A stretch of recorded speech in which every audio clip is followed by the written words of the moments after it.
بسم اللہ والصلاۃ والسلام علی رسول اللہ صلی اللہ علیہ وسلم۔ ہمیں ایک عام بات معاشرے میں سننے کو ملتی ہے کہ بریلوی بدعتی ہیں اور مشرک ہیں۔ وجہ اس کی یہ ہے کہ یہ لوگ مزاروں پہ جاتے ہیں، سجدے کرتے ہیں، منتیں مرادیں، نظر و نیاز، وہاں جا کر بیماریوں سے شفا مانگتے ہیں، اولاد مانگتے ہیں اور مختلف قسم کی مرادیں وہاں سے مانگتے ہیں۔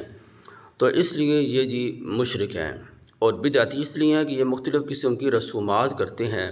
مرنے کی الگ رسومات، خوشی کی تیجا کرتے ہیں، کل کرتے ہیں، 40واں کرتے ہیں، اسی طرح چہلم کرتے ہیں، مختلف قسم کی یہ رسومات کرتے ہیں، اس لیے یہ لوگ بدعتی ہیں۔ تو یہ ایک اصول معاشرے کے اندر ہمیں سننے کو ملتا ہے۔ تو اگر یہی کام کوئی دوسرا مکتبہ فکر، دوسرے مسلک کے لوگ کریں تو کیا وہ بھی مشرک اور بدعتی ہیں یا وہ مومن موحد سچے عاشق رسول ہیں؟ تو لیکن اس طرح نہیں ہوتا۔ اگر کوئی دوسرے مسلک کے لوگ یہ کام کریں، ان کی فوتی ہو جائے، ان کا کوئی عزیز رشتہ دار، بیٹا، باپ، والدین میں سے یا کوئی عزیز رشتہ دار فوت ہو جائے، تو وہ اس کے غم میں، اس کی محبت میں وہ سارے کام کرتے ہیں کہ 40واں بھی کرتے ہیں، کل کرتے ہیں، تیجا کرتے ہیں اور ختم قرآن پاک کی محفل منعقد کرتے ہیں، سب کچھ کرتے ہیں۔ تو ان پر کبھی بھی بدعتی کا فتویٰ نہیں لگتا، کیونکہ وہ بریلوی نہیں ہیں اور وہ دیوبندی ہیں یا وہ اہل حدیث ہیں یا کسی بھی مکتبہ فکر سے وہ تعلق رکھتے ہیں، لیکن وہ رسومات ساری کر رہے ہیں کہ جو بریلوی مکتبہ فکر کے لوگ کرتے ہیں، تو ان پر بدعتی کا فتویٰ نہیں لگتا۔ اسی طرح ان میں سے کوئی بھی آدمی مزاروں پہ جائے، وہاں پر جا کر تمام یہ کام کرے، سجدے کرے، وہاں جا کر بیماری سے شفا مانگے، اپنی کوئی بھی غم اور وہاں پر جا کر بیان کرے تو اس کی دعا کرے، تو اس کے پر یہ فتویٰ نہیں لگتا کہ یہ آدمی بھی مشرک ہے۔ لیکن بریلویوں پر یہ لگتا ہے، تو یہ معاشرے کے اندر عام ایک سوچ اور فکر رائج ہے اور اسی کو ہم سنتے ہیں، دیکھتے بھی ہیں۔ تو ایسا نہیں ہے۔ شریعت نے جو اصول وضع کیے ہیں، ان اصولوں پر جو عمل کرے گا اسے اللہ تعالیٰ جزا عطا فرمائیں گے۔ جو مخالفت کرے گا جو بھی ہے تو اللہ تعالیٰ اسے سزا دیں گے۔ اللہ تعالیٰ شرک کو ناپسند کرتے ہیں، تمام گناہوں کو اللہ تعالیٰ معاف کر دیں گے، لیکن شرک ایک ایسا گناہ ہے جو ناقابل معافی ہے۔ اللہ کی غیرت اس کو برداشت نہیں کرتی کہ جس چہرے کو اللہ نے اپنے دست قدرت سے بنایا ہو، وہ چہرہ، وہ پیشانی اللہ کا در چھوڑ کر کسی اور در کے آگے جھک جائے، اللہ اس کو ناپسند کرتے ہیں۔ اور شریعت کا اصول ہے کہ مشرک کا جنت میں داخل ہونا اسی طرح ناممکن، مشکل ہے جس طرح سوئی کے ناکے سوراخ کے اندر سے اونٹ کا گزرنا مشکل ہے۔ تو اسی طرح مشرک آدمی کا جنت میں داخلہ ناممکن ہے۔ اللہ تعالیٰ شرک کے گناہ کو کبھی معاف نہیں کرتے، اور شرک کا گناہ یہ بہت ہی بڑا گناہ ہے، تو یہ اللہ تعالیٰ کو بہت ہی ناپسند ہے۔ تو یہ ایک شریعت کا اصول ہے، اللہ کا در چھوڑ کر اللہ کے علاوہ کسی غیر سے کوئی بھی مانگے گا، چاہے جس مکتبہ فکر سے یہ تعلق رکھتا ہے، تو وہ آدمی شرک کرے گا جو اللہ کو ناپسند ہے۔ اللہ تعالیٰ جو بھی کرتے ہیں، نفع نقصان، اچھی بری تقدیر جو بھی آتی ہے، خوشی آتی ہے، غم آتا ہے، بیماری آتی ہے، صحت آتی ہے، جو کچھ بھی حالات دنیا میں چل رہے ہیں، یہ سب کچھ اللہ تعالیٰ ہی کی طرف سے ہے۔ جب اللہ تعالیٰ ہی کی طرف سے ہے تو اللہ تعالیٰ ہی سے ہم لوگ مانگیں گے کہ یا اللہ ہماری اس مشکل کو حل فرما،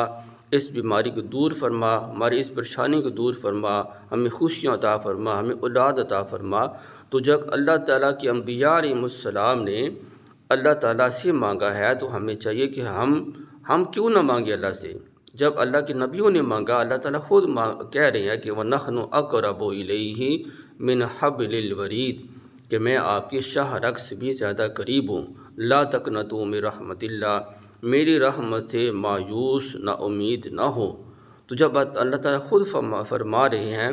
تو پھر ہم اللہ تعالیٰ سے کیوں نہ مانگے؟ اللہ تعالیٰ سے ضرور مانگے اور شرک سے بچیں۔ تو ایسا کوئی بھی آدمی جو اللہ کا در چھوڑ کر کسی غیر کے پاس جا کر اللہ کی سے جو مانگنے والی چیزیں ہیں وہ مانگے گا، تو ایسا آدمی مشرک ہی کہلائے گا۔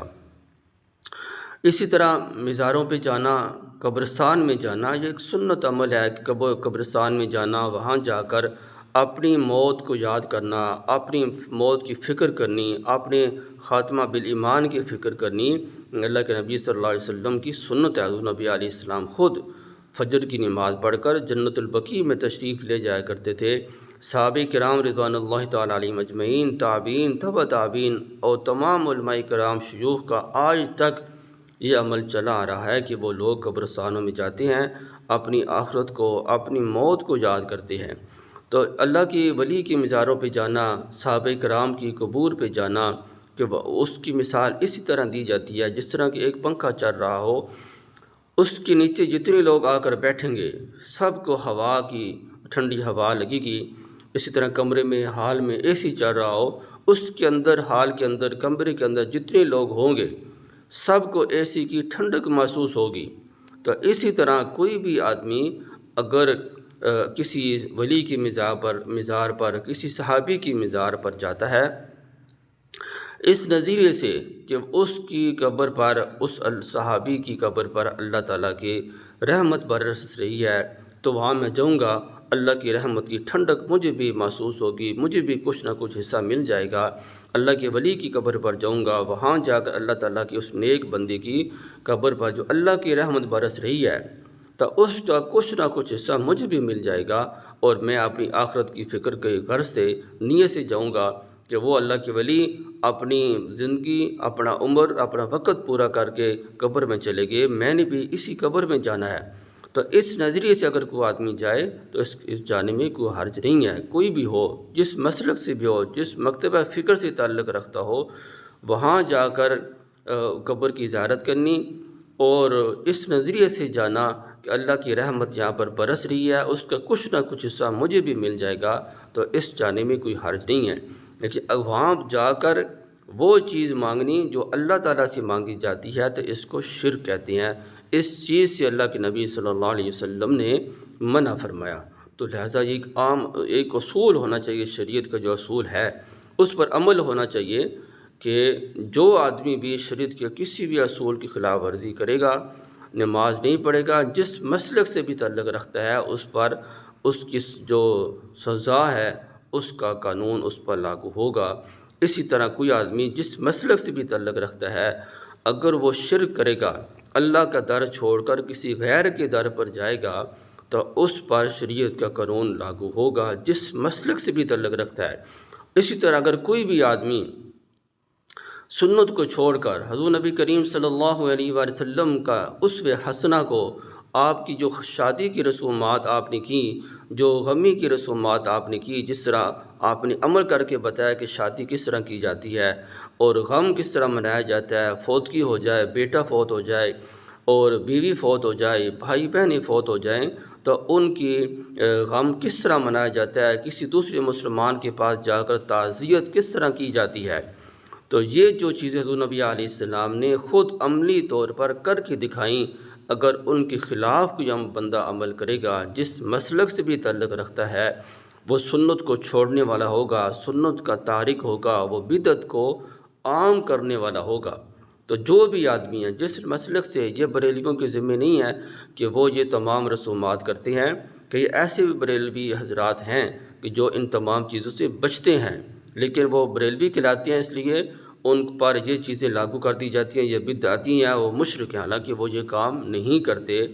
اسی طرح کے ایسی دیوبندی اور اہل حدیث یا کسی بھی مسلک سے تعلق رکھنے والے لوگ ہوتے ہیں جو یہ تمام کام کرتے ہیں، لیکن وہ بریلوی نہیں ہوتے، اس لیے ان کو مشرک بھی نہیں کہا جاتا اور بدعتی بھی نہیں کہا جاتا۔ کوئی نہ کوئی تعویل نکالی جاتی ہے کہ یہ اس وجہ سے اس نے یہ کام کیا ہے، اور یہ کام تو یہ نہیں کر سکتا تھا، لیکن یہ ایک وجہ بن گئی، اور کسی کی محبت میں، کسی کے غم میں اس نے یہ کام کر دیا ہے، چلو کوئی بات نہیں، اللہ سے معافی مانگ لے گا۔ جب یہ چیز کوئی بات نہیں، کوئی تعویل ہم ادھر نکال لیتے ہیں تو ان کے لیے بھی تعویل نکل سکتی ہے۔ تو اسی طرح شریعت کا جو اصول ہے اس کی جو بھی خلاف ورزی کرے گا، اللہ کا در جو بھی چھوڑے گا، اس پر وہی قانون لاگو ہوگا جو کہ سب پر لاگو ہونا چاہیے۔ دعا کہ اللہ تعالی ہمیں ایسی نفرت انگیز باتیں پھیلانے سے سننے سے اللہ تعالی ہمیں بچنے کی توفیق عطا فرمائے۔ والسلام علیکم ورحمۃ اللہ وبرکاتہ۔